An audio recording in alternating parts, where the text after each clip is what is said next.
आपको स्क्रीन नजर आ रही है तो मुझे बता दे। 11, ओ माय गॉड, हमारे तो यहाँ लाहौर में ज्यादा से ज्यादा भी नीचे जाता है तो मेरा ख्याल है 14 तक जाता है। तो उसके ऊपर ही हम मरने वाले हो जाते हैं। 11 तो वी कांट इवन इमेजिन। और जब मौसम अच्छा होता है, जिसे हम खुला मौसम कहते हैं जैसे आजकल है, तो इसमें 27, 28 तक हम अच्छा महसूस कर रहे होते हैं। और 20, 21 में तो हम मरने वाले हो जाते हैं। ठीक हो गया। तो अच्छा है 11 लगा हुआ, ये तो आपका माइनस में जाता है। इज इट सो, माइनस में जाता है ना? सुभान अल्लाह, अल्लाह के रंग हैं सारे। अच्छा, तो आपको सोर्सिंग में कोई भी प्रॉब्लम नहीं हुआ? चलें, ये तो बहुत अच्छी बात है, वेरी गुड। अच्छा जी, अब हम लोग जो हैं वो सोर्सिंग का हमने पार्ट जो था वो कर लिया था। और सोर्सिंग के पार्ट के बाद जो है वी वर जस्ट लुकिंग के अब हम आगे क्या कर सकते हैं। ठीक है, तो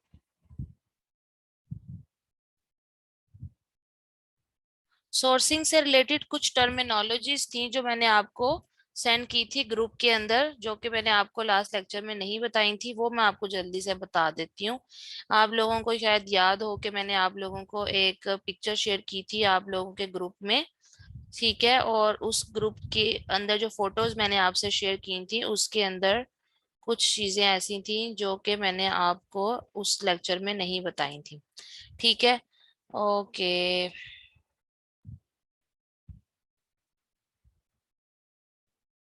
जैसे कि मैंने आपको बोला था कि आप लोगों के साथ ये जो 30 और 70 वाली ये बात है, ये चीज तो क्लियर हो गई थी कि आपने पेमेंट जो है वो 30% पहले करनी होती है और 70% बाद में करनी होती है सप्लायर को। और ट्रेड अश्योरेंस के लिए हम बीच में यूज करते हैं अली बाबा को, ताकि अगर हमारी पेमेंट इन केस अगर हमें वो बताता है कि हमारी प्रोडक्ट ठीक नहीं बनी तो हम वो वापस मंगवा लें। ये बात तो आपसे मेरे ख्याल से मेरी हो गई थी। ठीक है ना, ये तो आपको क्लियर हो गया था। हाँ, आगे टेल गेट एक चीज थी कि टेल गेट जो होता है ना वो बेसिकली आप डिलीवरी के लिए यूज करते हैं। टेल गेट बेसिकली क्या होता है, let me show you here. ठीक है, टेल गेट। ठीक है, टेल गेट फॉर डिलीवरी। ठीक है, okay, late me show you images. ये देखिए, आप लोगों ने अक्सर देखा होगा कि जब कभी भी कोई ट्रक से सामान उतरता है ना तो वहां पे ये एक एक्स्ट्रा गेट लगा होता है, जिससे आपका सामान जो है वो उस गेट के थ्रू नीचे उतारा जाता है। ये देखें, ये इसे, ये जो गेट है ना, इस गेट का नाम है टेल गेट। जैसे दुम होती है ना, दुम, ट्रक की दुम वाला गेट। इससे क्या होता है बेसिकली, टेल गेट के थ्रू के आप लोगों का जो सामान होता है, जैसे यहाँ भी है, ठीक है, तो इसमें आपका सामान टेल गेट के ऊपर रखते हैं और नीचे उतार देते हैं। इससे आपका सामान जो है ना वो टूटता नहीं है। तो मैंने लिखा हुआ था टेल गेट फॉर डिलीवरी, कि आप लोगों ने मेक श्योर करना है अपने फ्रेट फॉरवर्डर, यहाँ पे अगर आप सप्लायर से करवा रहे हो तो आपने उसे कहना है कि जो ट्रक से अनलोडिंग है वो गेट के थ्रू होगी। ठीक है, जिसमें बेसिकली क्या होता है कि आपकी ब्रेकेज या डैमेज के नुकसान जो हैं वो कम हो जाते हैं जब आप अपने सामान को टेल गेट के थ्रू नीचे उतरवाते हो। ठीक है, ये बात समझ आ गई आपको? तो ये चीज आपने अपने दिमाग में भी रखनी है, अपने नोट्स में भी रखनी है, ताकि जब कभी ये देखें इनका टेल गेट, ठीक है, ये डीएचएल वालों का टेल गेट है, यूं ओपन होता है, नीचे उतरता है, and then you just remove the सामान फ्रॉम हेयर। ठीक हो गया। आगे मैंने ईएक्सडब्ल्यू का और एफओबी और डीडीपी को बड़े आसान अल्फाज में लिखा हुआ था।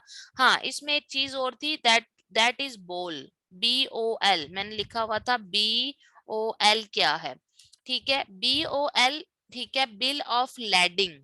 लैंडिंग नहीं, LAND नहीं कर देना, लैडिंग, LADING होता है, बिल ऑफ लैडिंग। इसको आम जुबान में बेसिकली कहते हैं कि आप शिपर और कैरियर के दरमियान एक कॉन्ट्रैक्ट होता है। यानी जब आपने अपने सप्लायर से कहा कि मुझे डीडीपी कर दो, तो उसने आपको बाकी सारे जो रिक्वायरमेंट्स है, इनवॉइसेस जिन्हें कहते हैं ना, कि ये पेमेंट है, ये प्राइस है, ये यूनिट्स हैं, वो तो वो आपको देगा। लेकिन डीडीपी के केस में आप उससे एक BOL बोल भी लोगे, बिल ऑफ लैडिंग, वो आप अलहदा उसके साथ बनाएंगे, जिसमें शिपर और कैरियर होगा। ठीक है, बेसिकली शिपर वो खुद होगा और कैरियर उस वक्त में बेसिकली जो होता है वो जो पर्सन रिसीव करता है ना, वो खुद होता है, जो भी कोई कैरियर होता है वो होता है। लेकिन अब इस केस में क्या है कि आप तो वहां पे कैरियर नहीं होंगे, क्योंकि आप तो वहां मौजूद नहीं होंगे। तो उन्होंने जिसको भी हायर किया है, जैसे सपोज करें ये DHL वालों को उन्होंने हायर किया, एग्जाम्पल दे रही हूँ, तो उसका उनके सोर्सिंग और आगे से DHL वालों के दरमियान जो मुआयदा होगा वो बोल होगा, और वो आपने उनसे जो है वो कहना है कि उसकी आपको वो कॉपी दे दें। अब बोल जो है ये कोई ऐसा लीगल डॉक्यूमेंट नहीं होता, जैसे आप जैसे कस्टम्स का डॉक्यूमेंट होता है, कस्टम ड्यूटी और बाकी सब, ये एक बेसिकली एक ऐसी फॉर्मेलिटी होती है जो बहुत ज्यादा जरूरी है। ठीक है, बोल बिल ऑफ लैंडिंग मैं आपको दिखा देती हूँ। अगर इसका टेम्पलेट लेना है ना, तो वो आप आराम से गूगल से सर्च कर सकते हैं, यहाँ पर बहुत से जो है ना वो पड़े हुए हैं, किसी भी एक को कॉपी किया जा सकता है। और वो आपसे पूछ सकते हैं कि आपको यूज करना चाहते हो टेम्पलेट, तो आप ये वाला एक टेम्पलेट मुझे सबसे ज्यादा पसंद है। ठीक है, बाकी सब भी सेम ही है, आप कोई भी देख लो टेम्पलेट, लेकिन ये वाला टेम्पलेट मुझे अच्छा लगता है। ठीक है, इसके अंदर आप इसको खुद गूगल करके देखिएगा कि ये क्या चीज है, इस पे क्या क्या कुछ है, क्या क्या कुछ नहीं है। It's very simple. इसमें क्या क्या रिक्वायरमेंट होती है वो मैंने आपको पिक्चर में भेजी हुई है। ठीक है, पहली बात, origin of freight. Freight FREIGHT। Freight का मतलब आपको पता है क्या होती है? जो भी कोई प्रोडक्ट आपकी बन रही है, जो भी आपका सामान है ना, उसको फ्रेट कहते हैं। आप लोगों को मेरी बात समझ आ रही है तो यस करें, ताकि मुझे पता चले कि मैं अपने आप से ही गुफ्तगू नहीं फरमा रही, मेरे साथ 4 लोग और मौजूद हैं। ठीक है, शाबाश। तो फ्रेट, फ्रेट होता है वो सामान। तो ओरिजिन ऑफ फ्रेट बेसिकली आप सबसे पहले लिखते हो इसके अंदर कि आपका फ्रेट कहाँ बन रहा है। तो वो आपको एड्रेस कंपनी का, जहां बन रहा है आपका माल, एग्जैक्ट उसका एड्रेस प्रोवाइड करेंगे, वो आपने नोट डाउन करना है। आपको पता होना चाहिए क्या है डेस्टिनेशन ऑफ प्रोडक्ट या फ्रेट, भिजवानी कहाँ है। अमेजोन के वेयर हाउस का बेसिकली जो एड्रेस होता है वो होता है। ओ एक बहुत इंपॉर्टेंट बात, यहाँ पर आप लोगों ने शिपमेंट प्लान क्रिएशन करनी होती है। वो क्या होती है मैं आपको बताती हूँ, वो मैं आपको यहाँ नहीं सिखाऊंगी, उसकी वीडियो जो है ना वो बेसिकली मैं आपको रिकॉर्डेड फॉर्म में है, बेसिकली वो आपको मैं रिकॉर्डेड फॉर्म में दूंगी, क्योंकि उसको यहाँ प्रैक्टिस कराया नहीं जा सकता। उसको मैंने बना दिया हुआ है आपकी आसानी के लिए, वो आप एक दफा वहां वीडियो से देख लीजिएगा, मुझे याद करेगा आई विल शेयर। और शिपमेंट प्लान क्या है वो मैं भी बताती हूँ। एनीवेज, शिपमेंट प्लान जब बन रहा होता है ना, उसमें अमेजोन आपको बताता है कि भाई मेरा न्यूयॉर्क के अंदर फलां स्ट्रीट में फलां जगह पे मेरा जो है ना वो एड्रेस मौजूद है, किस चीज का, मेरे वेयर हाउस का, या जो भी कोई वेयर हाउस होगा उसका एड्रेस वो शिपमेंट मैन में आपको बताता है। तो वो डेस्टिनेशन होती है आपकी, उसका आपको पता होना चाहिए। What is product and number of products, product का नाम क्या है, प्रोडक्ट क्या प्रोडक्ट है, और प्रोडक्ट के रिलेटेड कितने नंबर ऑफ यूनिट्स हैं, 10 20 500 1000 10,000। ठीक है, प्रीपेड का मतलब होता है कि अगर तो जो किसी ने पहले ही पैसे दे दिए हों, आपको पता ही है मोबाइल फोन का प्रीपेड और पोस्ट पेड होता है, बाद में पे करने को पोस्ट पेड कहते हैं, पहले पे करने को प्रीपेड कहते हैं। इस केस में ज्यादातर जो प्रीपेड होता है वो शिपर होता है, यानी भिजवाने वाला। अगर तो इसके अंदर आपका फैक्ट्री में माल बन रहा है तो मैन्युफैक्चरर शिपर होता है।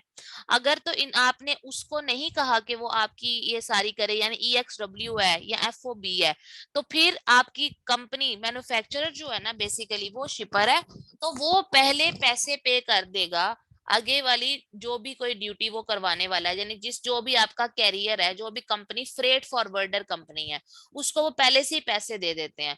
ठीक है कि भाई ये सारा पैसा है। और बाज औकात जाहिर है मैन्युफैक्चरिंग में अगर वो EXW है तो फिर तो वो नहीं आपका पेमेंट पे करेंगे ना, फिर तो आपने पेमेंट उनको पे करनी होती है। तो ये वहां पे बेसिकली मेंशन होता है बोल के अंदर कि पेमेंट पहले से पे कर दी हुई है या नहीं की हुई है। तो प्रीपेड का मतलब होता है पे कर दी गई है, पोस्ट पेड का मतलब होता है कि जब माल पहुंच जाएगा तो हम पैसे पे करेंगे।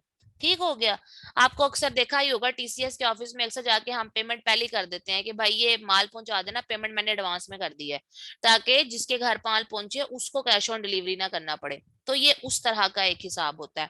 उसके बाद मैंने कोलेक्ट लिखा है। कोलेक्ट का मतलब बेसिकली होता है रिसीवर। जहां पर आपको लफ्ज कोलेक्ट नजर आएगा उसका मतलब होता है रिसीवर, रिसीव करने वाला। शिपर साइन जो भेज रहा है वो साइन करेगा, उसमें मैन्युफैक्चरर के साइन आएंगे, कैरियर के साइन, जो भी कंपनी आपका सामान एज अ फ्रेट फॉरवर्डर लेके जा रही है उसके साइन, कैरियर साइन होते हैं। रिसीवर साइन में अमेजोन जब रिसीव कर लेगा आपका माल, जो भी कोई वहां पर आपका माल रिसीव करेगा वो अपने साइन जो है वो बेसिकली वहां पर करके देंगे। इसके अलावा सम टाइम्स जो है ना वो आपसे पैकेज की डायमेंशन भी मांगते हैं, यानी कि डायमेंशन का, पैकेज का वेट, जैसे आपको यहाँ भी नजर आ रहा होगा वेट है, ठीक है, तो वेट भी आप बताओगे, फॉर एग्जांपल एलबीज में है तो देख लो कि कितने एलबीज है, अगर पाउंड्स में है तो देख लो कितने पाउंड्स है।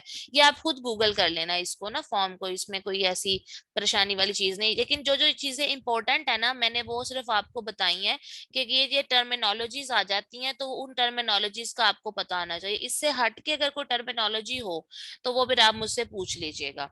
ठीक हो गया। अच्छा, उसके बाद वजन वगैरह ये सारी चीजें हैं, तो आपको आपको मैन्युफैक्चरर प्रोवाइड करता है कि भाई बॉक्स का वजन क्या है। फिर वही वाली बात आ जाती है कि बॉक्स के अंदर भेज रहे हैं या फिर कोई स्मॉल कार्टन है, ठीक है, कि किसकी पैकेजिंग क्या है, उस पैकेज की डायमेंशन क्या है, उसका वेट क्या है। ये सारी की सारी चीजें जो होती है ना वो आपको आपका मैन्युफैक्चरर बताता है, उसमें इतनी ये कोई परेशानी वाली बात नहीं है। ये मैन्युफैक्चरर और ये जो आपका फ्रेट फॉरवर्डर होता है उनको ये सब बातें पता होती हैं। आपको ये बताने का मकसद सिर्फ इतना है कि आपको पता आना चाहिए कि एक बिल ऑफ लैडिंग है जो कि हमने साइन करवाना है या हमने उसको देखना है। इसकी वजह यह है कि उससे हमें बेसिकली आसानी हो जाती है, ठीक है। तो ये सारी बात होती है। अच्छा, उसके बाद जो है वो हो सकता है कि आपके मैन्युफैक्चरर के पास अपना बिल ऑफ लैडिंग हो, या अगर आप कोई फ्रेट फॉरवर्डर हायर कर रहे हो तो उसके पास अलहदा से जो है ना वो कोई फ्रेट फॉरवर्डर का अपना बोल हो। अगर किसी का अपना बोल है तो ठीक है, वेरी गुड, अगर नहीं है तो फिर आप रेफरेंस के तौर पे गूगल से कोई भी फॉर्म उठा सकते हो, उसको देख सकते हो। ठीक है, ये बात समझ आ गई। अच्छा, उसके बाद मैंने आप लोगों को एक चीज जो है वो लिख के भेजी थी, and that is inventory plan. Inventory plan, इसको इन्वेंट्री मैनेजमेंट भी कहते हैं। इन्वेंट्री का क्या मतलब होता है, जल्दी से बचाएं बताएं बचाएं, जल्दी से चैट बॉक्स में सब मुझे बताएं इन्वेंट्री का क्या मतलब होता है।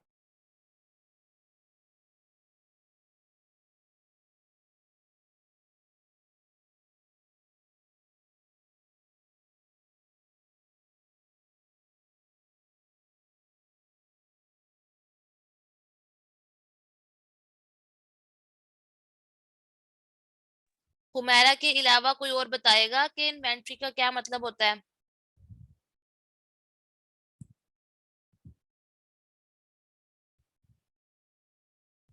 स्टॉक होना जरूरी नहीं है, स्टॉक का वर्ड ना यूज करें। इन्वेंट्री का मतलब होता है प्रोडक्ट, जो भी हम मैन्युफैक्चरर करा रहे हैं वो होती है इन्वेंट्री। प्रोडक्ट का मतलब होता है इन्वेंट्री, इन्वेंट्री का मतलब होता है प्रोडक्ट, ठीक है, एक ही मतलब होता है। और इन्वेंट्री मैनेजमेंट का क्या मतलब होगा, या इन्वेंट्री प्लानिंग का क्या मतलब होगा, अपने हिसाब से बताएं।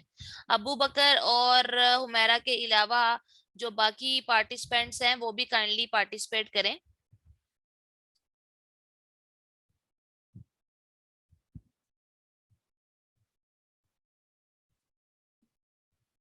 इन्वेंट्री मैनेजमेंट का आपके हिसाब से क्या मतलब होगा।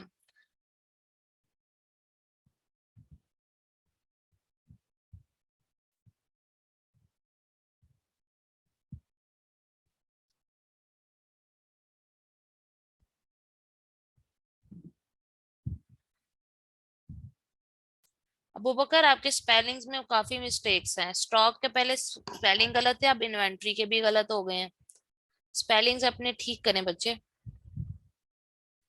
इन्वेंट्री मैनेजमेंट का मतलब ये होता है कि प्रोडक्ट को हमने किस तरह से मैनेज करना है, कि हमारी प्रोडक्ट जो है जब वो अमेजोन के वेयर हाउस में मौजूद होगी, FOB, अगर हम सॉरी FBA कर रहे हैं, तो अमेजोन के वेयर हाउस में हमारी इन्वेंट्री मौजूद होगी तो ही बिकेगी। अगर हमारी इन्वेंट्री अमेजोन के वेयर हाउस में खत्म हो जाता है, स्टॉक खत्म हो जाता है, तो वो फिर अमेजोन हमारा जो अकाउंट है ना उसको उसको नेगेटिव रिमार्क्स देना शुरू कर देता है कि भाई ऑर्डर आ रहा है तुम्हारे पास इन्वेंट्री ही नहीं है। तो ये एक बड़ा मसला बनता है, क्योंकि हमारा जो होता है बेस्ट सेलर रैंक, वो इसी बुनियाद पे हमें दिया जाता है कि हम अच्छे से इन्वेंट्री को मैनेज करें और हम लोगों को जल्दी से जो है वो सारी की सारी प्रोडक्ट प्रोवाइड करें। तो अब इन्वेंट्री मैनेजमेंट के अंदर हमने ये ध्यान रखना है कि हमारे पास पीछे इन्वेंट्री इतनी पड़ी हुई है कि नहीं है, ये ना हो कि हमारा स्टॉक खत्म हो जाए। लेकिन अब हमने अपने स्टॉक को मैनेज भी इस तरीके से करना है कि एक्स्ट्रा फिजूल स्टॉक हम मंगवाई ना जाए। एग्जाम्पल के तौर पे प्राइवेट लेबल करने के लिए पहले $25,000 हमारे जेन में होते हैं। जब हम अपने क्लाइंट को कहते हैं $25,000 तुम्हारे पास होंगे तो प्राइवेट लेबल होगा, इसका मतलब ये नहीं कि हम उसके $25,000 की इन्वेंट्री बनवा के रख दें। हमने उसको चंक्स में डिवाइड करना होता है। उसके लिए मैंने आपके साथ इन्वेंट्री मैनेजमेंट के बारे में एक आपको डॉक्यूमेंट शेयर किया है रिटर्न, जिसमें मैंने लिखा है इन्वेंट्री प्लान में आपको 3 चीजें जहन में रखनी है। ठीक है, एवरीवन मुझे बोले यस। हुमैरा और अबू बकर के अलावा अमारा भी हैं और रमजान भी हैं। आप लोग मुझे यस और नो नहीं कर रहे, मुझे बिल्कुल समझ नहीं आएगी कि आप लोगों को समझ आ रहा है या नहीं आ रहा। ठीक है, पहला मैंने कहा था प्रोडक्शन टाइम फॉर मैन्युफैक्चरिंग। ठीक है, मसलन ये कि आप लोगों ने ये ध्यान रखना है कि अपने मैन्युफैक्चरर से ये लाजमी पूछे जब आप उससे बातचीत कर रहे हो कि भाई कितना टाइम लोगे। ये थोड़ी ना है कि आपका उसने लेबल लगाना है। ठीक है, फॉर एग्जांपल एक्स परफ्यूम लड़के इस्तेमाल करते हैं, काफी अच्छी परफ्यूम होती है AXE। ठीक है, अब एक्स परफ्यूम है, मिसाल के तौर पे एक्स आपका ब्रांड हो और आपकी परफ्यूम बननी हो, तो उस परफ्यूम के ऊपर एक्स का छापा लगा के उसकी ब्रांडिंग करके, तो ऐसे तो नहीं होगा कि वो आपको 2 दिन के बाद दे देंगे। ठीक है, या 4 दिन के बाद दे देंगे। भाई ये प्रोसेस है, प्रॉपर प्रोडक्ट बननी है, उसको लेबल करना है। तो आप उससे पूछें कि मैन्युफैक्चरिंग टाइम कितना लोगे। वो आपको एग्जाम्पल के तौर पे मैंने 25 दिन लिखा हुआ था, मैं कहती हूँ, वो कहता है मैं आपसे लूंगा 30 दिन, 30 डेज में आपकी इन्वेंट्री बना दूंगा। But that is not enough, क्योंकि अब आप उससे ये भी पूछेंगे कि शिपमेंट में कितने दिन लगेंगे। बन तो गई है पर वहां उसके गोदाम से, फैक्ट्री से उठा के अमेजोन के वेयर हाउस तक पहुंचाने में कितने दिन लगेंगे। अगर तो DDP कर रहा है तो वो आपको बता देगा कि लेट्स से कि 30 दिन लगेंगे, 40 दिन लगेंगे। अगर फ्रेट फॉरवर्डर हायर कर रहे हो तो आप उससे पूछोगे टोटल कितने दिन लगेंगे, तो वो डेज आप ऐड करोगे, वो होंगे शिपमेंट ड्यूरेशन टाइम, यानी शिपमेंट को भेजने का जो भी टाइम है। और एक और चीज सबसे इंपॉर्टेंट जो लोग मिस कर देते हैं वो ये होती है कि जब अमेजोन के वेयर हाउस में इन्वेंट्री पहुंच जाती है तो फिर उसमें अमेजोन ने जाते ही आपकी इन्वेंट्री उठा के नहीं रख देनी अपने वेयर हाउस में। अमेजोन को आपकी जो भी इन्वेंट्री है उसको पहले लेबल करना पड़ता है। ठीक है, वो आपकी प्रोडक्ट को पहले लेबल करेंगे, लेबल करने के बाद वो आपकी प्रोडक्ट जो है उसको आपके जो भी उन्होंने आपको एरिया असाइन किया है उस एरिया के अंदर वो आपकी इन्वेंट्री को रखेंगे। हो सकता है अमेजोन इसमें 1 दिन ले ले, 2 दिन ले ले, 4 दिन ले ले, तो आप अमेजोन से भी पूछोगे that how many number of days you are going to take. ठीक है, कि मेरी इन्वेंट्री को रेडी कर दो आप और वो रेडी टू शिप हो जाए, यानी कि अब वो आपके पास पड़ी हुई है, आपने उसे तैयार कर दिया और अगर ऑर्डर आता है तो आप वो मेरी इन्वेंट्री जो है वो या मेरी प्रोडक्ट को कस्टमर तक भेज सको। तो ये 3 चीजें आपके दिमाग में होनी चाहिए, प्रोडक्शन टाइम, शिपमेंट ड्यूरेशन और अमेजोन के नंबर ऑफ डेज। अब हम जल्दी से कैलकुलेट करते हैं। लेट्स से आपको कहा 30 दिन प्रोडक्शन में लगेंगे, शिपमेंट में 45 डेज लगेंगे और अमेजोन 2 दिन लेगा आपकी इन्वेंट्री प्रिपेयर करने में। तो टोटल कितने दिन के बाद आपका पहला जो भी कोई आपका एक इन्वेंट्री है वो कितने दिन के बाद आपका पहुंचा, जल्दी से बताएं। यानी अमेजोन के वेयर हाउस में अब आपकी प्रोडक्ट रेडी है कि सेल हो जाए। ठीक है, 30 days plus 45 days plus 2 days,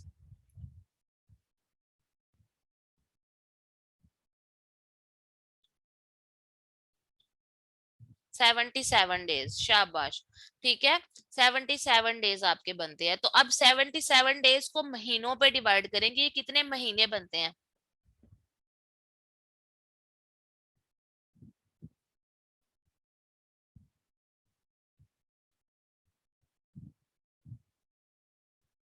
how many months, 30 दिन का 1 महीना, 30 दिन का 2 महीना, 60 हो गए। 60 के बाद 10, 70 और 7, तो ये आपका बना 2 महीने और 10 और 7, 17, तकरीबन 10 कम 3 महीने, तकरीबन ऐसा ही है ना। हाँ जी बिल्कुल। तो इसका मतलब है 2.5 महीने, आपके जेहन में चलो 3 महीने कर लो, कि 3 महीने के बाद अगला ऑर्डर आएगा। यानी आप अगर स्टार्ट में मंगवा लेते हो, मिसाल के तौर पे 1000 यूनिट्स, 1000 का ऑर्डर दे दिया आपने, आपने कहा 1 महीने में मेरा टारगेट है 300 मेरे यूनिट्स जरूर बिक जाए। ठीक है, 300 यूनिट्स आपके बिक गए। मैंने आपको वो जंगल स्काउट एक्सटेंशन से पर मंथ यूनिट्स निकालना सिखाया था ना, जंगल स्काउट से मैंने सिखाया था ना 300। ठीक है, तो अब आपके जेहन में 300 का टारगेट हो तो 1 महीना 300, 2 महीने 300, 3 महीने 300, 600 यूनिट आपके 300 के हिसाब से बिक गए। अब जो बाकी बच गए थे वो कितने यूनिट्स थे? 300, 300, 300, बेसिकली 900 यूनिट बनता है। ठीक है ना, 300, 300, 600, 700, 800, 900, पीछे बच गया 100। अब लेट सपोज कि आपका 3 महीने में 300, 300 ना बिके, 400 बिक जाए, तो 400 जमा 400, 800, और अगले महीने का भी 400 ऐड कर लो, तो कितना बन गया? 1200। तो ये हमारे लिए प्रॉब्लम करेगा। अगर हम 1000 मंगवाते हैं तो भी फंसेंगे। तो हम लोग क्या करते हैं कि एक हमारा अपना ये एक अंदाजा होता है, हम क्लाइंट से भी डिस्कस करते हैं कि देखिए 300 एवरेज यूनिट मैं सोच रहा हूँ, और पहले 15 लोग, आपको ये बात मैंने सिखाई थी शायद, कि अमेजोन के जो भी कोई प्रोडक्ट आप सेलेक्ट करोगे, उसके जो पहले 15 लोग होंगे उनके आपने एवरेज यूनिट्स पहले सर्च करने हैं। मैंने ये बात बताई हुई है ना आप लोगों को, कि फॉर एग्जाम्पल अगर कोई ग्राइंडर है, ठीक है, अब ये जो ग्राइंडर है एग्जाम्पल के तौर पे, ये ग्राइंडर है, तो इसके स्पॉन्सर्ड वाले छोड़ के इस प्रोडक्ट के नीचे वाले जो पहले 15 लोग हैं ना, इनकी आपने जंगल स्काउट पे चेक करनी है कि मंथली सेल कितनी है, उसको नोट डाउन करना है, डिवाइडेड बाय 15 करना है। ठीक है, यानी किसी की 1000 है, किसी की 500 है, किसी की 10 है, किसी की 20 है, जो भी है, ऑन एवरेज 15 लोगों की निकाल के डिवाइडेड बाय 15, पता चल रहा है ना मेरी बात का। तो उसका आपने देख लेना है कि कितने यूनिट एवरेज बिक रहे हैं। अब वो जितने यूनिट्स भी एवरेज बिक रहे हैं वो आपका जेहन में होना चाहिए कि आप तो 300 बेचना चाह रहे हो, लेकिन हो सकता है एवरेज यूनिट 600 निकला है। तो अब आपने उस प्रोडक्ट का 600 जमा 600 जमा 600 के हिसाब से इन्वेंट्री मैनेज करनी है, कि 3 महीने का स्टॉक आपके पास हो, प्लस ऊपर 200 300 यूनिट आप मंगा लो, 200 300 की बजाय भी 1 महीने की इन्वेंट्री एक्स्ट्रा मंगा लो। मेरी बात समझ रहे हैं? फॉर एग्जाम्पल लेट से 600 1 महीने का स्टॉक था, तो 6 कम 6, 6 2 12, 6 3 18, 6 4 24, तो 24, यानी कि 2400 यूनिट्स आपने मंगाने हैं। 1 महीने की इन्वेंट्री आपने ऊपर एक्स्ट्रा मंगानी है। अब ये होगा कि 3 महीने के बाद लेट सपोज अगर आपके यूनिट्स बिक गए तो ठीक है, जो बच गए वो ठीक है, आपके पास स्टॉक एक्स्ट्रा पड़ा होगा, और आप 3 महीनों के बाद चेक करोगे पूरा रिकॉर्ड कि अच्छा पहले महीने के ये एवरेज है, दूसरे की ये एवरेज है, तीसरे की मेरी ये एवरेज है, तो मैं अब इस हिसाब से आगे यूनिट्स मंगा सकती हूँ। तो ये सारी कैलकुलेशंस आपने करनी है। ठीक है, ये सब बातें आपको क्लियर हो गई? इसे कहते हैं इन्वेंट्री मैनेजमेंट। तो मैंने उसमें आपको रेफरेंस के तौर पे नीचे लिखा हुआ था कि आइडियली हम प्लान करते हैं 1000 यूनिट्स मंगवा लें और हम उसको 1100 कर लेते हैं, 300 के हिसाब से। अगर करो 300 300 300 900 हो गया, तो ऊपर आपने 1 महीने की 300 एक्स्ट्रा मंगा ली, तो वो हो गया कितना? 1000, 1100, 1200, 1100 1200 हो गया। ठीक है, तो इस तरह से आप मैनेज कर लो। अच्छा, अब आ जाते हैं, मैं आपको रिकॉर्डिंग शेयर कर देती हूँ, तो आपको रिकॉर्डिंग ऑन करने की या कोई भी इस तरह की चीज करने की जरूरत नहीं है। ठीक है ना, कोई ऐसी, मैं तो आपके साथ हर चीज शेयर करती हूँ, ये कौन सा मैं शेयर नहीं करती। अच्छा जी, अब आ जाता है हमारे पास कुछ चीजें और मैंने आपको बतानी थी, जो पहले मैं बताती हूँ फिर आगे आपको समझाती हूँ। ये मैंने गूगल पे लिखा है GS1, G for gorilla, S for snake 1। ठीक है, गोरिल्ला स्नेक 1। और इसमें आपने www.gs1.us.org, या फिर अगर यूएस वाला नहीं करना तो www.gs1.org, ये वाला बेसिक मेन है। इसे क्लिक करना है, गेट अ बार कोड। आपने अक्सर मॉल में शॉपिंग करने जाते हैं तो आपने देखा होगा कि जो भी कोई शॉपिंग आप कर रहे होते हैं उसके अंदर वो उसको स्कैन करते हैं, ठीक है, और आपका बारकोड और आपको पैसे बता देते हैं। अब ये जो आप कभी भी मॉल में जाओ और वो आपकी प्रोडक्ट के बारकोड को स्कैन करके आपकी प्रोडक्ट के पैसे आपको बता देते हैं, ये क्या कोई जादू होता है? कि मतलब उस बारकोड से उनको यही पता चल जाता है कि प्रोडक्ट का नाम हेड एंड शोल्डर है, वो मेंथोल फ्लेवर की है, 250 ml का है, इसकी प्राइस जो है वो 500 है, ठीक है। और यानी ए टू जी प्रोडक्ट का नाम, उसके फीचर्स, उसकी डिटेल, सब कुछ बारकोड स्कैन करने से उन्हें पता चल जाती है। ठीक है, ये जो बारकोड्स होते हैं ना, ये डिफरेंट डिफरेंट होते हैं। Late me show you. amazon का एसिन तो मैंने आपको बता दिया, वो तो वो नंबर है जो amazon खुद देता है जब आप कोई प्रोडक्ट लिस्ट करते हैं या कोई प्रोडक्ट amazon पे डालते हैं, तो बारकोड जो एसिन होता है ना, वो amazon खुद देता है, उसका कोई ताल्लुक नहीं इससे। amazon का जो बारकोड होता है, उसका पहला barcode, famous barcode is called UPC. मैं आपको गूगल से दिखाना चाह रही हूँ यूपीसी कैसे नजर आता है। ये देखें, ये होता है यूपीसी, यूनिवर्सल प्रोडक्ट कोड, ये देखें। ठीक है, ये ऐसे ऐसे ऐसे ऐसे बारकोड की तरह लाइनें लगी हुई होती हैं। ठीक है, और एक मिनट जरा रुकिएगा प्लीज।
हाँ, ओके, सॉरी। अच्छा, ये देखें, ये है नंबर्स। ये जो नंबर्स होते हैं, ये जो लाइंस होती हैं, ये बारकोड होता है। देखिए, आपकी प्रोडक्ट अगर हेड एंड शोल्डर है, ठीक है, और उसका मेंथोल फ्लेवर है और एक उसका साइज है, तो पूरी दुनिया में जो भी कोई बार कोड होते हैं, ठीक है, जो भी कोई बार कोड होता है, वो बार कोड आप उसका जाके कहीं भी स्कैन कर लें, यानी हेड एंड शोल्डर के ऊपर जो बार कोड लगा है, उसको आप अमेरिका में स्कैन कर लो, उसको आप जो स्कैनर चाइना में कर लो, उसको आप पाकिस्तान में कर लो, इंडिया में कर लो, मलेशिया में कर लो, उस बार कोड ने वही डाटा देना है। उसकी क्या वजह है कि वो बारकोड यूनिवर्सल होते हैं, यानी पूरी दुनिया में चले उस प्रोडक्ट का बारकोड।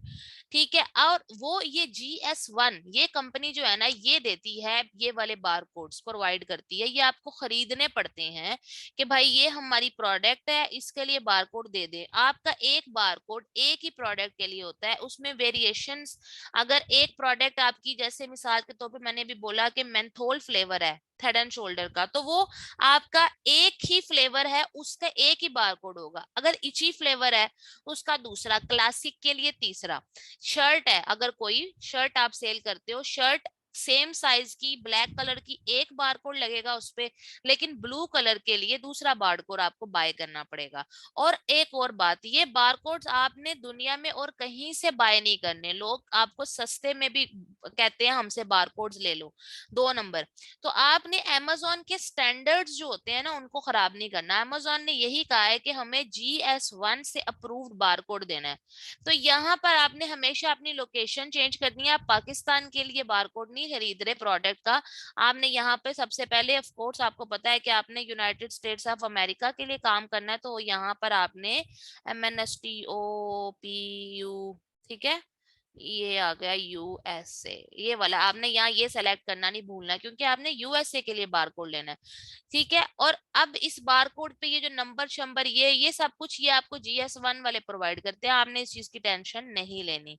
ठीक है, गेट अ बार कोड किया, और उसके बाद आपको वो नीचे जो है वो ये प्रोवाइड कर रहा है, ये वही उसने आपको एग्जांपल समझाई है कि अगर आप 3 साइजेस हैं, ब्लैक शर्ट के 3 साइज हैं, तो इसका मतलब है 3 बारकोड्स चाहिए। ठीक है, लेकिन मसला ये है कि साइज तो 3 है, लेकिन अगर शर्ट्स भी 3 है तो एक शर्ट का स्मॉल मीडियम लार्ज, दूसरी शर्ट का स्मॉल मीडियम और लार्ज, तीसरी शर्ट का स्मॉल मीडियम और लार्ज, अगर उसमें कलर भी वेरिएशन में आ जाते हैं, जैसे ये पिंक कलर का स्मॉल, पिंक कलर का लार्ज, पिंक कलर का मीडियम, 3 हो गए। इसी तरह इसका स्मॉल, इसका मीडियम, इसका लार्ज, 3 3 6, और इसका 3 लार्ज मीडियम स्मॉल।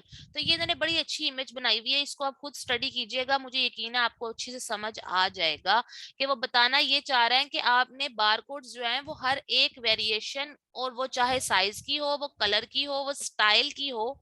ठीक है, इसमें गर्दन राउंड है, इसमें गर्दन का जो है वो वी बना हुआ है, इसमें थोड़ा सा बे की गर्दन है, ठीक है, थोड़ा सा लंबा। तो वो उसको भी उसने बताया है कि हर स्टाइल, हर कलर और हर साइज के हिसाब से जब आप करते जाओगे तो ये टोटल 81 बारकोड्स उसने एग्जांपल के तौर पे बताए हुए हैं। ठीक है, अच्छा उसके बाद आप गेट ए GTIN, अच्छा ये कंफ्यूज नहीं होना, गेट ए GTIN या गेट ए UPCA की बात होती है। ठीक है, तो इसमें कोई परेशानी वाली बात नहीं है। यहाँ पर उसने आपका ब्रांड का नाम पूछना है, प्रोडक्ट के बारे में डिस्क्रिप्शन के, प्रोडक्ट का साइज, कलर, वेरिएशन, जो कुछ भी आपको डिटेल्स पता है जो आपका मैन्युफैक्चरर आपको देता है। ठीक है, कि ये वेरिएशंस हैं भाई, ये आपकी प्रोडक्ट की सारी डिस्क्रिप्शन है, जो भी कोई होगी वो आपने यहाँ लिखनी है। उन्होंने यहाँ पे आपको नीचे आगे मजीद बताया भी हुआ है कि क्या क्या कुछ हो सकता है। ऐड टू कार्ट करें, यहाँ पे $30 लिखा हुआ है, कि वो कह रहा है कि एक जो आपको हम देंगे ना बारकोड, वो $30 है। ठीक है, $30 का एक बारकोड है, दो खरीदेंगे तो $60 के, तीन खरीदेंगे तो ठीक है $90 के। इस तरह यहां से हम बारकोड बाय कर लेते हैं। एक तो हो गया यूपीसी। अब आता है यूपीसी वर्सेस FNSKU। FNSKU अब क्या होता है, ये देखें, जो मैंने आपको शिपमेंट प्लान क्रिएशन बतानी है ना, उसमें बेसिकली ये इस्तेमाल होना है, प्रोडक्ट लिस्टिंग में, इसलिए ये बातें पहले आपको बता रही हूँ। ये देखें, यहाँ ये इमेज बड़ी अच्छी दी हुई है, यूपीसी जो है वो ये है और FNSKU ये है। अब FNSKU भी एक बारकोड ही होता है, लेकिन ये लगता है Amazon के अपनी आइडेंटिफिकेशन। ये देख रहे हैं, ये Amazon का पैकेज है और उसके ऊपर FNSKU लगा हुआ है। इससे क्या होता है, देखें, एक तो प्रोडक्ट है जो दुनिया में आप कहीं भी ले जाओ तो पता चल जाए कि आप क्या प्रोडक्ट है, that is called your UPC। लेकिन FNSKU क्या है कि आपने अपनी प्रोडक्ट को Amazon के वेयर हाउस में पहुंचाना है। यही देखें, ये है, ठीक है, इस तरह आते हैं। Amazon के वेयर हाउस में आपने अपनी प्रोडक्ट पहुंचानी है। अब Amazon को क्या हाब आएगा कि मिस हुमैरा ने फला प्रोडक्ट भेजी है और वो प्रोडक्ट जो है उसका कलर ये है, उसका साइज ये है, उसकी वेरिएशन ये है। ठीक है, अब प्रोडक्ट तो यूपीसी तो उसे पता चल जाएगा कि प्रोडक्ट क्या है, लेकिन प्रोडक्ट मिस हुमैरा की है, मिस हुमैरा ने हमसे कोई कॉन्ट्रैक्ट साइन किया है, हमने उनकी इन्वेंट्री रखनी है, इतने यूनिट्स की इन्वेंट्री है, ये सारी बातें अमेजोन को कोई हाफ तो नहीं आएगा, या मिस तहरीम की इन्वेंट्री आ रही है भाई, ठीक है, या किचन एयर ब्रांड की इन्वेंट्री आ रही है, या फिर और उसमें भी फ्रा प्रोडक्ट आ रही है, ठीक है, इतने नंबर ऑफ यूनिट्स आ रहे हैं, ये सब बातें तो उन्हें हाब में तो नहीं पता चलेगा। तो फिर अमेजोन अपना एक बारकोड जो है ना उसने डिजाइन किया हुआ है, और उस बारकोड का नाम है FNSKU, fulfilment network stock keeping unit. ठीक है, फुलफिलमेंट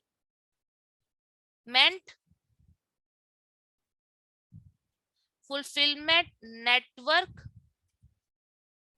उसके बाद नेटवर्क स्टॉक कीपिंग यूनिट। ठीक है, ये इसकी पूरी पूरी फॉर्म है। ठीक है, FNSKU, fulfilment stock keeping unit.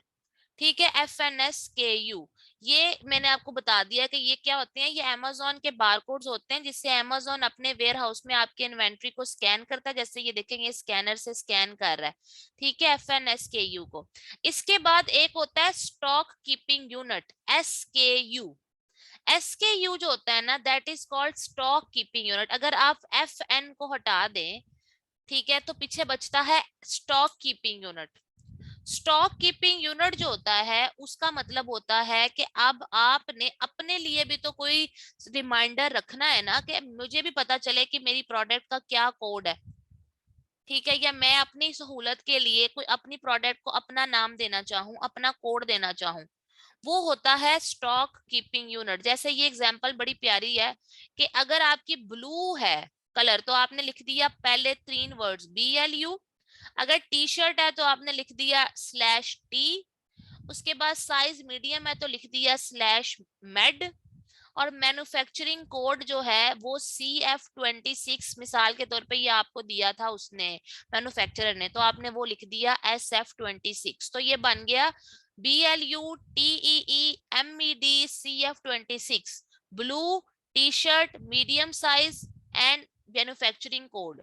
इस तरह आप लोगों को बहुत ज्यादा जो है स्टॉक कीपिंग यूनिट के लिए SKU के लिए वेबसाइट्स मिल जाती हैं जो आपको हेल्प करती हैं, जैसे कि एग्जाम्पल, ठीक है, तो उसमें आप बहुत सी वेबसाइट्स हैं जो आपको हेल्प आउट करेंगी कि आप इस तरह से अपना जो है वो कोड बना सकते हैं। वो आपको कोई भी कोड जो है ना वो बनाएं, जनरेट करें और उसको आप उस तरह एग्जाम्पल के तौर पे यूज कर लें।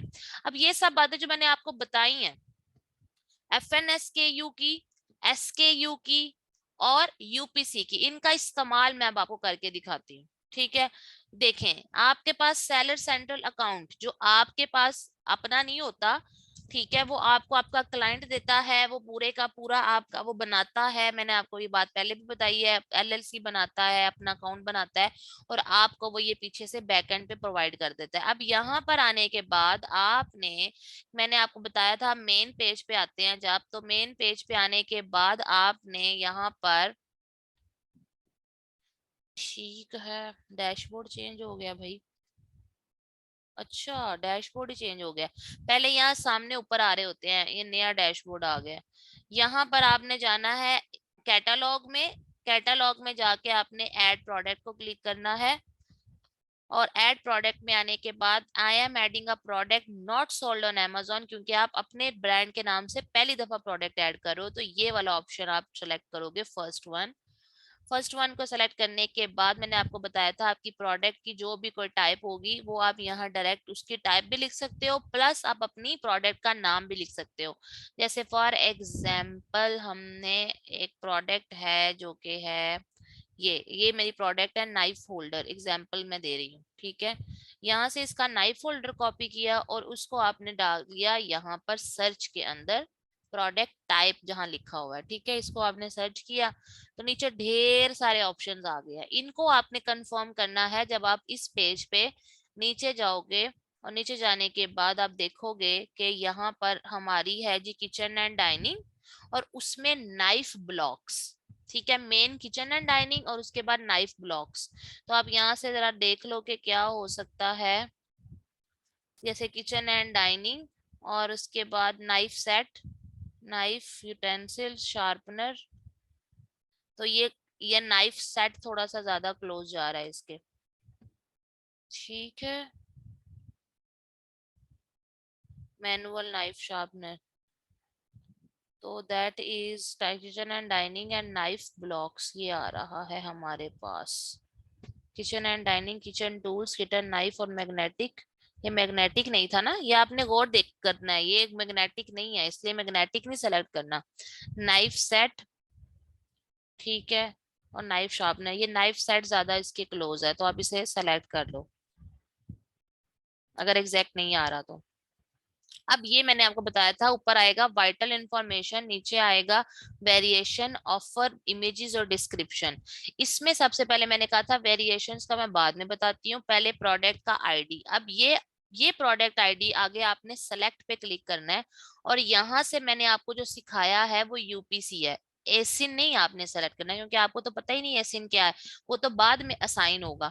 आपको यूपीसी ही आपने सेलेक्ट करना है क्योंकि आप यूपीसी ही बाय करते हो। GTIN भी यूपीसी को ही कहते हैं, लेकिन आप प्रेफर करो कि आप यूपीसी क्लिक करो, ठीक है। और उसके बाद यहाँ पे आप लिख दो 0 1 2 3 4 5 6 7 8 जो भी हो, आपको एक दिया हुआ है यूपीसी, आप बाय करोगे पहले और उसके बाद आप यहाँ पे वो लिख दोगे, ठीक है।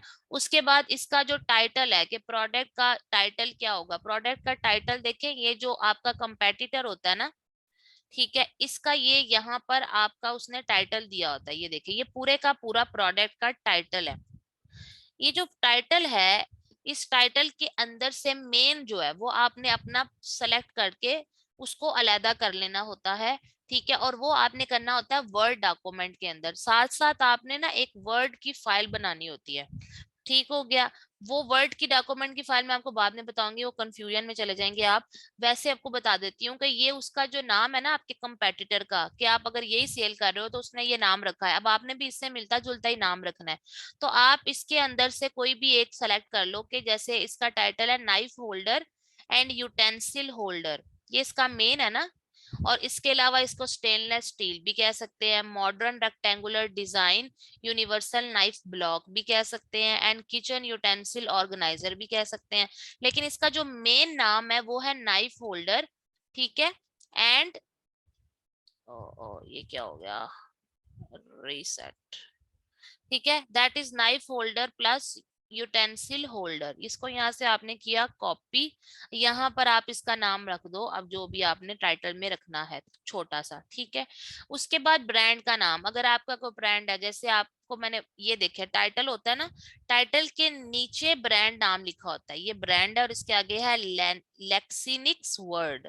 तो लेक्सिनिक्स वर्ड जो है ना, ये इस ब्रांड का नाम है। आप भी अपने ब्रांड का सारा नाम सोचेंगे, जब आपका क्लाइंट जो है वो एलएलसी वगैरह बनाएगा तो वो ब्रांड के नाम पे ही बनाएगा ना, तो स्टोर का नाम हम ब्रांड के नाम पे ही रखते हैं।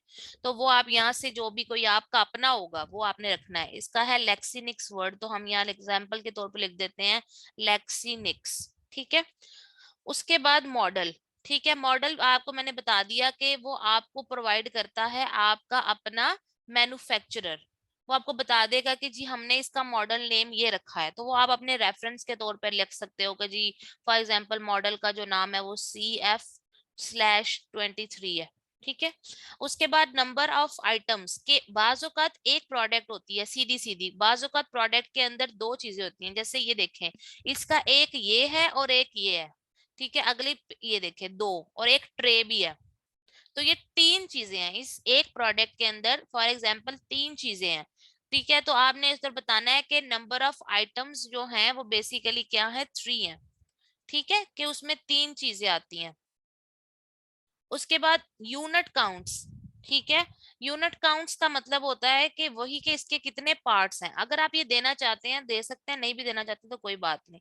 एक और मजे की बात, इसमें आप कंफ्यूज नहीं होगे, तो एग्जांपल है ना, आपको ये सब बातें अपने मैन्युफैक्चरर से पूछेंगे, वो आपको बता देगा। अगर आपको नहीं पता चल रहा नंबर ऑफ यूनिट्स कितने लिखूं, आप उससे पूछें कि भाई नंबर ऑफ यूनिट्स कितने हैं, वो आपको बता देगा। यूनिट काउंट कितना है, वो आपको बता देगा कि इसमें 3 यूनिट्स हैं, या इसके मजीद 4 यूनिट्स हैं, या इसके 5 यूनिट्स हैं, ठीक है। जो भी कोई इसके नंबर ऑफ यूनिट्स होंगे वो आपको बता देगा।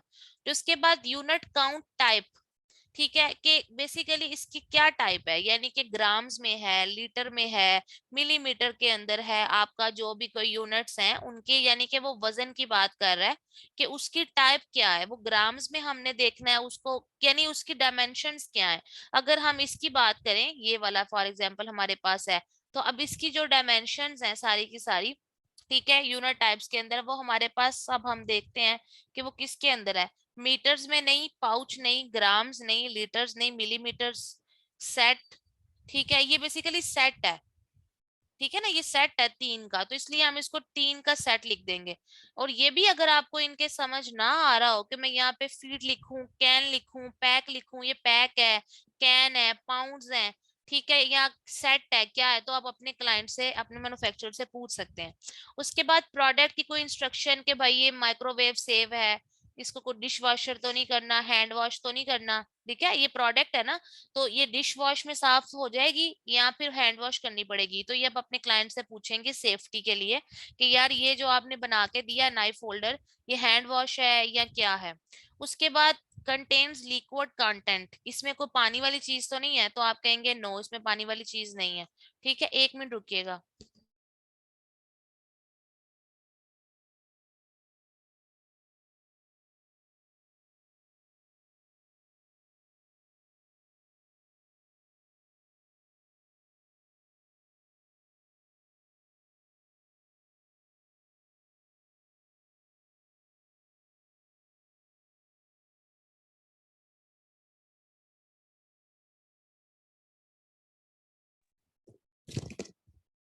अच्छा, उसके बाद जो है वो आपके पास जैसे कि इसके अंदर कोई लिक्विड काउंटर हमने कहा नहीं है, इसको कोई असेंबली तो नहीं चाहिए, यानी जोड़ना तो नहीं पड़ता है इसको, जैसे कि फॉर एग्जांपल चॉपर वगैरह होते हैं, ठीक है, तो उन्हें जोड़ना पड़ता है, एलईडी है वो लगाने से पहले जोड़नी पड़ती है, तो आप बता दें कि हाँ या नहीं, ठीक है। मॉडल का नेम, कोई नाम अगर मॉडल का आपको बताना चाहें, जैसे हमने ऊपर CF23 है तो CF23 ही रख दें, या अगर कोई मॉडल का नाम अलहदा से है तो वो आप बता सकते हैं, ठीक है। या फिर ये भी हो सकता है कि आप कह दें कि नाइफ, ठीक है, नाइफ ब्लॉक ब्लैक या सिल्वर, जो भी कोई आपका प्रोडक्ट का एक कोड हो सकता है। उसके बाद नंबर ऑफ पीसीज, तो ये फिर अगेन आप बताओगे कि इसमें 3 पीसीज हैं, हो सकता है उसका ढक्कन हो तो 4 हो जाए, ठीक है, हो सकता है उन दोनों के ऊपर ढक्कन हो, जैसे ये दोनों के आप देख रहे हो, ठीक है, या इसका नहीं है इसका है, तो ये 1 2 3 और 4, तो ये 4 पीसीज हैं, तो ये बातें हम अपने मैन्युफैक्चरर से भी पूछ सकते हो, ठीक है। इसके बाद जो कैमरा तो नहीं है, कोई बॉडी या कोई चीज इस तरह की तो नहीं साथ है, ठीक है, कोई ट्रे, जैसे ये देखिए ये एक्स्ट्रा लिखा हुआ है कि ये सब चीजें जो है ना वो हो सकती हैं, ठीक है। लीड जैसे तो हम कह देंगे हाँ जी लीड है, ठीक है। अगर कोई और चीज भी है ट्रे या जैसे, तो यहाँ ढूंढेंगे कि जी इसके साथ लीड भी है और लीड के साथ जो है वो फॉर एग्जाम्पल हमारे पास सॉसर भी है, एग्जाम्पल के तौर पे, ठीक है। तो इस तरह ये आप डिसाइड करोगे। उसके बाद ब्लेड मटेरियल के किस चीज का बना हुआ है, तो ये आपको स्टेनलेस स्टील का, ये भी आपका आपको आपका जो मैन्युफैक्चरर बता देगा कि ये प्रोडक्ट इस चीज की बनी हुई है। वैसे अगर आप यहाँ आकर देखो तो प्रोडक्ट इंफॉर्मेशन में नीचे मटेरियल लिखा होता है, ठीक है। इधर नहीं लिखा हुआ, इन्होंने थोड़ी इन्फॉर्मेशन दी हुई है, तो ये बता दिया जाता है। अच्छा, ये थोड़ी और ज्यादा इन्फॉर्मेशन है यहाँ से होती है, ये लेफ्ट साइड से। एट्रीब्यूट्स कहते हैं खसूसियात को, अगर आप रिक्वायर्ड लिख दोगे तो थोड़ी आपको बतानी पड़ेंगी, रेलिवेंट में रिलेटेड जो इंपॉर्टेंट होती हैं, और ऑल एट्रीब्यूट्स में इची बिची, तो ये डिपेंड करता है, ये आपकी अपनी मर्जी है। आप वैसे जितनी ज्यादा इन्फॉर्मेशन दो कस्टमर को उतना अच्छा लगता है, तो रेलिवेंट ही वैसे आपको इन्फॉर्मेशन देनी चाहिए, ठीक है। अच्छा, उसके बाद आप नीचे आ जाओ, नीचे आ जाओ तो बाकी ये के नंबर ऑफ बॉक्सेस कितने हैं, यानी आपकी ये जो प्रोडक्ट है ये एक ही बॉक्स में आ जाएगी या ये 2 बॉक्सेस के अंदर आएगी, तो वो आपने पैकिंग में अपने मैन्युफैक्चरर से पूछना है कि मेरी प्रोडक्ट की, मैंने आपको बताया कि पैकिंग कैसी होगी, ये पैकिंग पे भी आपने उससे बात करनी है कि पैकिंग किस तरह की करके दोगे, ब्राउन बॉक्स पैकिंग होगी, लेबल पैकिंग होगी, डिजाइनिंग पैकिंग होगी, गिफ्ट कैप पैकिंग होगी, आपकी प्रोडक्ट जिस तरह की होती है उसकी पैकिंग भी वैसे होती है। जैसे परफ्यूम की पैकिंग बड़ी अच्छी होती है, लेकिन डिश वॉशिंग सोप की पैकिंग जो है वो अगर बहुत ज्यादा एडवांस ना भी करें तो इट्स ओके, या फिर डिश वॉशिंग जो स्पंज होता है उसकी पैकिंग वो बड़ी एडवांस नहीं होती एज कम्पेयर टू परफ्यूम, तो ये आपने देखना है। कुछ प्रोडक्ट्स को अच्छी पैकिंग चाहिए होती है, वो टूट ना जाए, तो इस तरह से आपने वो भी उनसे डिस्कस करना है। मटेरियल मैंने आपको बताया है, जो भी कोई है आपका, ब्रास का है, ग्लास का है, प्लास्टिक का है, आयरन का है, ये भी आपको वो बता देंगे। उसके बाद साइज जो है, जो भी कोई आपका हो, अगर ये आप आपको मैंने पहले ही बताया कि साइज आपकी प्रोडक्ट का जो है ना वो हमेशा स्टैंडर्ड होना चाहिए या फिर स्मॉल होना चाहिए। स्टैंडर्ड और स्मॉल अमेजोन के जो साइजेस होते हैं वो आपने यहाँ गूगल से खुद सर्च करने हैं, ठीक है। और आपने अपनी प्रोडक्ट को उसका साइज जो है, जो हमने वेट रखा हुआ है ना, जो स्टैंडर्ड वेट रखा हुआ है हमने 1 किलो का, उसमें ज्यादातर मीडियम या स्मॉल साइज ही होते हैं, तो जो भी कोई आपकी आइटम का वेट होता है उसके ऊपर ये पैकेज की डायमेंशन भी आ रही होती है। तो एक पैकेज की डायमेंशन होती है, यानी कि आपका बॉक्स जिसके अंदर ये पैक है, एक प्रोडक्ट की अपनी डायमेंशन भी होती है कि उसका क्या साइज है, ठीक है। तो ये सब बातें आपको आपका मैन्युफैक्चरर ही अच्छे से बता सकता है। तो यहाँ पे आपने साइज में बेसिकली जो है ना डिसाइड कर लेना है कि मीडियम साइज जो है वो क्या है, और उसके अंदर मुझे बता दो, ताकि आप यहाँ से डिसाइड कर सको कि कितने क्वार्टर्स का है, ठीक है। या फिर फर्दर कोई और चीज आती है तो वो आप डिसाइड कर लोगे। कलर जो भी है, जैसे इसका सिल्वर है तो सिल्वर हो गया, अगर किसी का ब्लैक है तो ब्लैक, एक्वा है तो एक्वा, जो भी कोई है, तो ये कलर मैप भी वही चीज है कि वो ब्लैक कलर है, सिल्वर कलर है, या जो भी आपका कलर है वो आप बता दोगे, ठीक है। उसके बाद आइटम की लेंथ, ठीक है, वही वाली बात कि ये जो ये प्रोडक्ट है आपकी, इसकी लेंथ कितनी है, ठीक है, ये देखें ऊपर से लेकर नीचे तक आपकी प्रोडक्ट की लेंथ कितनी आएगी, ठीक है। ये बड़े वाले को मेजर करेंगे, छोटे वाले को नहीं, तो वो आपको बता देगा आपका ही कि वो किस सेंटीमीटर्स में है और कितने सेंटीमीटर की आपकी है, 50 की है, 40 की है, 80 की है, जितने की भी आपकी हो गई। इसको सेव एंड फिनिश कर देना। ये कभी भी आप एडिट भी कर सकते हो, ये नहीं एक दफा लिख दिया तो डर गए कि हो अब क्या होगा, ये दोबारा कैटलॉग में जाओगे दोबारा एडिट हो जाती है या इन्वेंट्री में जाके। उसके बाद वेरिएशंस, अगर तो कोई वेरिएशन है तो वो आप बता दो, साइज की है, आइटम है, मटेरियल डिफरेंट है, मिसाल के तौर पे यही प्रोडक्ट दो कलर्स में हो, अगर एक सिल्वर और एक ब्लैक, तो ये आपकी जो है वो कलर की वेरिएशन आ जाएगी। मॉडल की वेरिएशन भी होती है। यूनिट काउंट्स के, एक प्रोडक्ट आप दोगे दो वाला, एक आपका एक सिंगल वाला होगा, तो वो फिर यूनिट काउंट्स में वेरिएशन है। तो ये जो भी कोई आपकी वेरिएशन है आइटम में, वेट में, कलर में, नंबर में, साइज में, वो सारी इसमें आप सेव एंड फिनिश कर दोगे ऐड करने के बाद। उसके बाद आपका आता है डिस्क्रिप्शन। डिस्क्रिप्शन में ये प्रोडक्ट की डिस्क्रिप्शन है।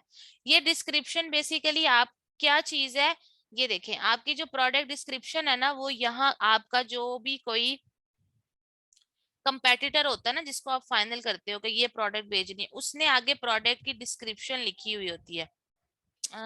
इन्होंने नहीं लिखी।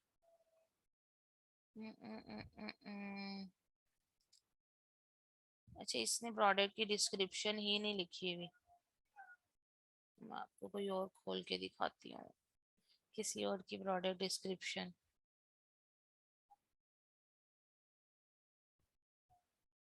ये देखें, ये है प्रोडक्ट डिस्क्रिप्शन। ठीक है, इसने प्रोडक्ट डिस्क्रिप्शन के अंदर इमेजेस लगाए हुए हैं, ये देखो बड़े बड़े से, कुक विद इट। ठीक है, ये और ये हर एक इमेज के नीचे अलग अलग डिटेल दी हुई है।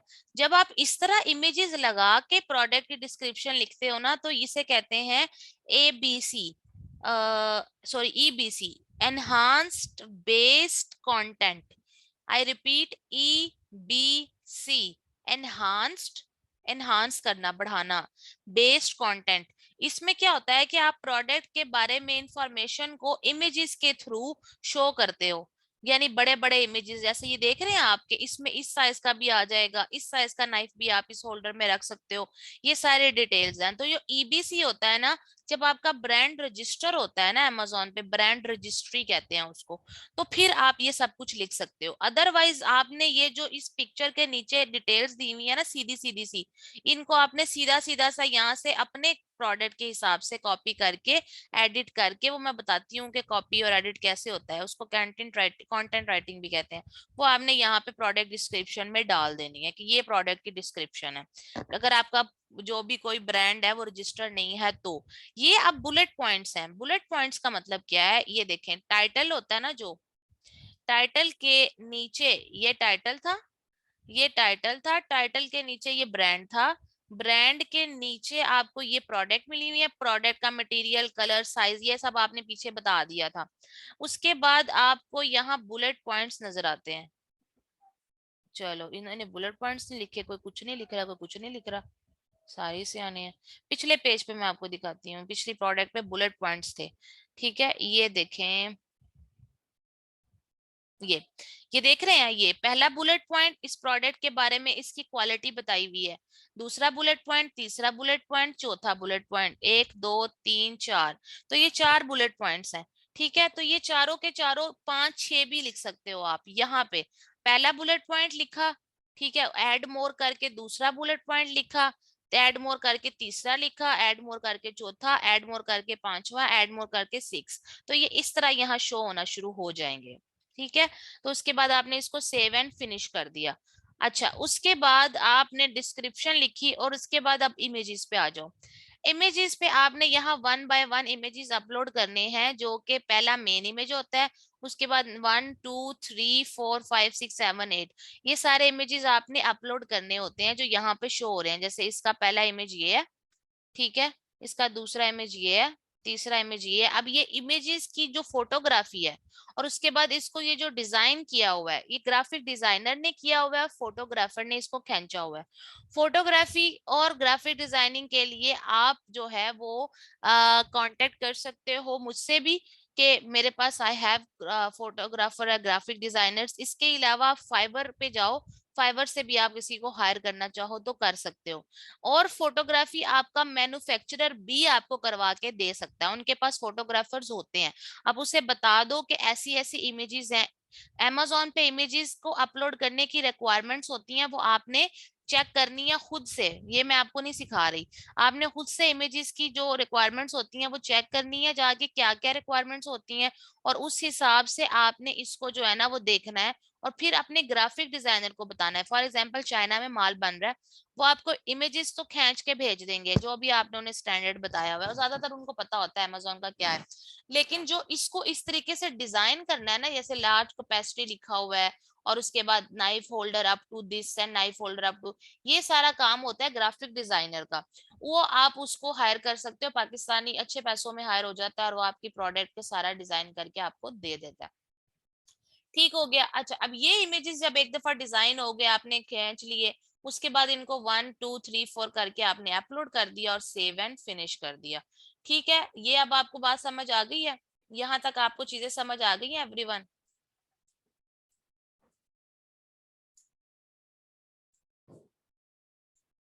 मुझे चैट बॉक्स में जल्दी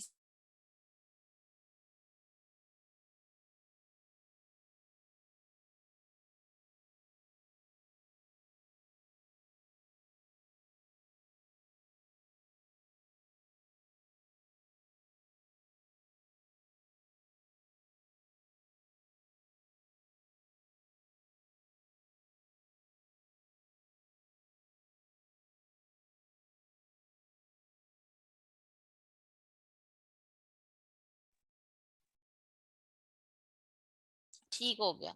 अच्छा, अब ऑफर के अंदर आप आ जाओ। ठीक है, ये वाइटल इन्फो हो गई, वेरिएशंस होगी, इमेजेस हो गए, डिस्क्रिप्शन होगी। अब ऑफर है। ऑफर के अंदर आप अगर आप आते हो ना, तो ये आपको यहाँ पे सेलर एसकेयू लिखा आ रहा है। सेलर एसकेयू मैंने आपको अभी बता दिया कि स्टॉक कीपिंग यूनिट है जो आप खुद बनाते हो अपनी मर्जी से, कि फॉर एग्जांपल ब्लू शर्ट है। ओ, ओ, ये ठीक ही ना, ये फॉर एग्जांपल ब्लू शर्ट थी, स्लैश, उसके बाद आपका जो मीडियम साइज था MED, स्लैश, उसका आपका ब्रांड का नाम हो फॉर एग्जांपल एलिसन, तो एलिसन का एलिसन, स्लैश, और ब्रांड उसका जो मॉडल है वो CF23। तो ये आपका SKU है, ये आपने खुद बनाना है। प्राइस, जहां पे जो भी आपने प्राइस रखनी है वो आपने रखी। ठीक है, वो जो भी प्राइस का मतलब है कि अगर आपका, ये आपको पता ही है, FBA कैलकुलेटर पे आपने प्रॉपर कैलकुलेट की हुई है कि हमने कितने की प्रोडक्ट बेचनी है, वो आपने यहाँ पे रखी $39 की एग्जाम्पल। लिस्ट प्राइस यानी कि नजर कितने की आएगी, तो इतने की ही नजर आएगी। ठीक है, जितने की आपने बताई है। अब ये लिस्ट प्राइस पे बेसिकली होता है कि अगर आप यहाँ पे $40 लिख दोगे ना, तो वो फिर सेल में चली जाएगी। तो वो जितने की लिस्ट है उतने की लगानी है, तो वो सेम सेम कर दो। ठीक है, क्वांटिटी, क्वांटिटी में बेसिकली वो आपसे पूछ रहा है कि ये कितनी आपके पास यूनिट्स पड़े हुए हैं। तो आपने फॉर एग्जांपल अमेजोन को 1000 यूनिट भेजा है, तो वो आप 1000 लिख दोगे कि इस प्रोडक्ट में 1000 यूनिट मेरे पास पड़ा हुआ है। ठीक है, आइटम ये न्यू ही होती है प्राइवेट लेबल के लिए। कंट्री ऑफ ओरिजिन, यहाँ आप चाइना लिख सकते हो।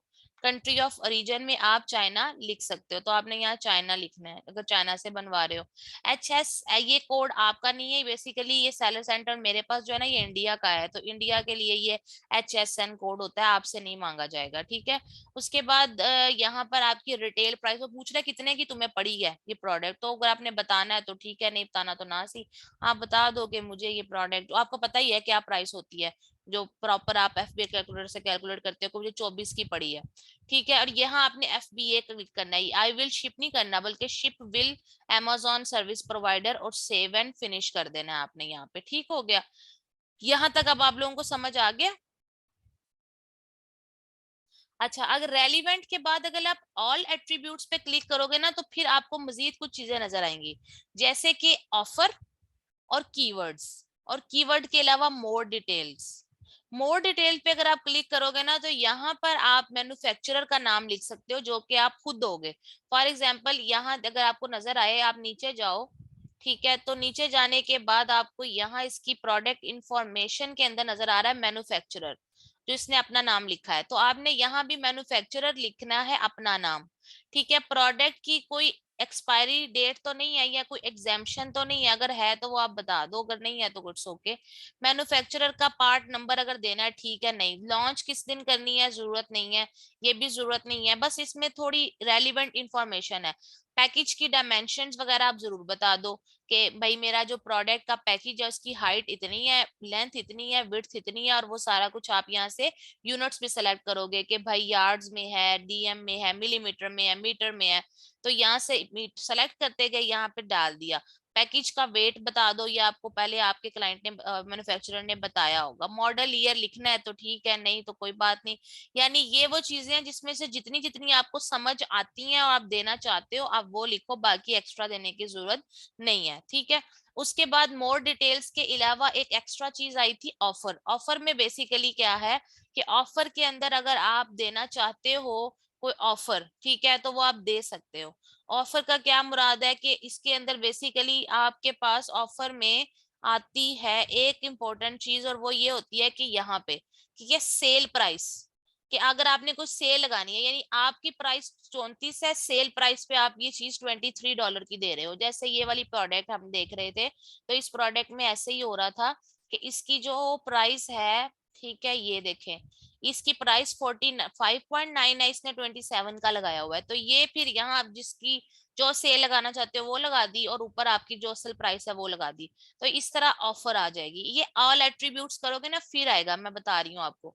अच्छा, कीवर्ड्स। अब ये जो कीवर्ड है इसमें क्या आता है, देखें, ये जो आपका टाइटल होता है ना, ये फुल ऑफ कीवर्ड्स होता है। अब कीवर्ड का क्या मतलब है, कोई बंदा आएगा वो आके लिखेगा मुझे नाइफ होल्डर चाहिए, उसने लिखा नाइफ होल्डर, तो आपकी प्रोडक्ट नजर आ गई। किसी ने आके लिखा यूटेंसिल होल्डर, तो भी आपकी प्रोडक्ट नजर आ गई। किसी ने लिखा स्टेनलेस स्टील नाइफ होल्डर, तो भी आपकी प्रोडक्ट आई। किसी ने लिख दिया मॉडर्न रेक्टेंगुलर नाइफ होल्डर, तो आपकी प्रोडक्ट आ गई। किसी ने लिख दिया नाइफ ब्लॉक, तो भी आपकी प्रोडक्ट तक नजर आ गई। किसी ने लिख दिया किचन यूटेंसिल ऑर्गेनाइजर, तो भी आपकी प्रोडक्ट नजर आ गई। किसी ने लिख दिया काउंटर टॉप, तो तभी। यानी आपका title full of different keywords होता है। इसी तरह से आपके बुलेट पॉइंट्स में भी आप कीवर्ड्स का यूज करते हो, ठीक है। और इसके अलावा आपकी डिस्क्रिप्शन में भी कीवर्ड्स का यूज होता है। अब ये जो कीवर्ड्स का यूज करके हम ये टाइटल लिखते हैं, बुलेट पॉइंट्स लिखते हैं, ये सब मैं आपको अब कल सिखाऊंगी।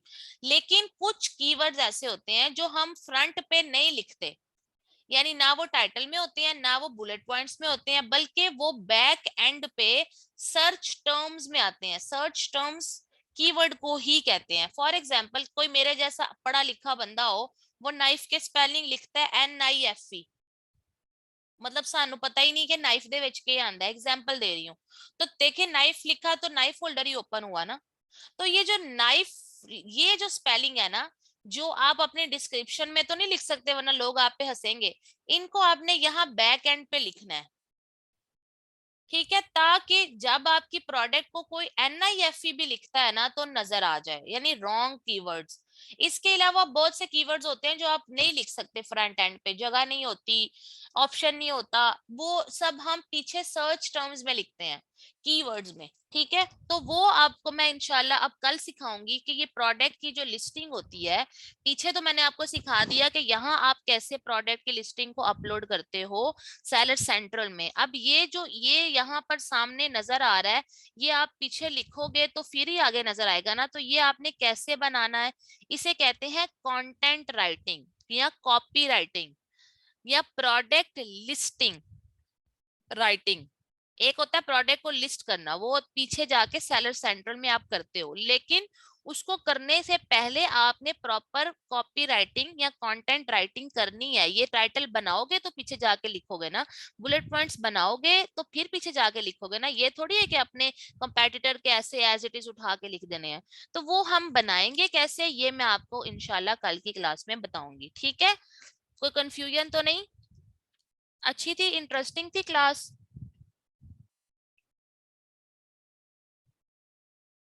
समझ आ गया? अगर इसमें मैंने ढेर सारी इंफॉर्मेशन दी है आप लोगों को, परेशान नहीं होना। मेरे लेक्चर को रिवाइज करना है आपने, ठीक है। और लेक्चर को जब आप रिवाइज करोगे ना तो उससे आपको बहुत ज्यादा चीजें समझ आ जाएंगी, ठीक है। इसलिए आपने परेशान नहीं होना, आपने अच्छे से तरीके से लेक्चर को रिवाइज करना है। रिवाइज करते करते हर चीज आती जाएगी और उसको आपने अपने पास लिखते चले जाना है, नोट डाउन करते चले जाना है। फिर भी कोई चीज समझ ना आए तो मैं हाजिर हूँ, ठीक है। बहुत शुक्रिया आप लोगों के टाइम का। इंशाल्लाह ताला कल फिर हम मिलेंगे, 4:15 बजे ही क्लास रखेंगे। और उम्मीद है कि हमारा ये जो है ना, ये लिस्टिंग के बाद हम लोगों का प्राइवेट लेबल कंप्लीट हो जाएगा। उसके बाद आप होलसेल, हमारा नेक्स्ट मॉडल है वो हम स्टार्ट करेंगे इंशाल्लाह, वो भी जल्दी कंप्लीट हो जाएगा। Thank you so much. हमारा नेक्स्ट बैच जो है ना वो भी स्टार्ट होने वाला है अमेजोन पे। अगर आप या आपके कोई फैमिली फ्रेंड्स में ऐसे लोग हों जो अमेजोन के बारे में सोच रहे हैं, और अगर आपको अभी तक हमसे मतलब एक अच्छा पॉजिटिव और बेहतरीन रिस्पॉन्स मिला है, यानी आपका आपको लग रहा है कि ये डिसीजन अच्छा था, तो आप अपने फैमिली फ्रेंड्स में भी कह सकते हैं। फ्री वेबिनार भी है, अगर कोई देखना चाहता है कि क्या होता है, किस तरह होता है, किसी को नहीं पता, तो फ्री वेबिनार पहले वो अटेंड कर सकता है। 2 अक्टूबर को कोर्स करना है तो वो 10 अक्टूबर से हमारा इंशाल्लाह अगला 6 बैच स्टार्ट होगा। ठीक है, तो आप लोग देख लीजिएगा, अपने इर्द गिर्द लोगों को जरूर मोटिवेट कीजिए, क्योंकि आने वाला दौर ई कॉमर्स का ही है। और हम अगर आज चीजों को समझेंगे तो कल को अगर हम लेट भी शुरू करते हैं तो तब भी एटलीस्ट हमें पहले से पता होगा, क्योंकि आने वाले 2-3 सालों में तो बस आप समझो कि everyone will be doing work on Amazon इंशाल्लाह ताला। ठीक है, okay, thank you so very much for your time. Allah Hafiz.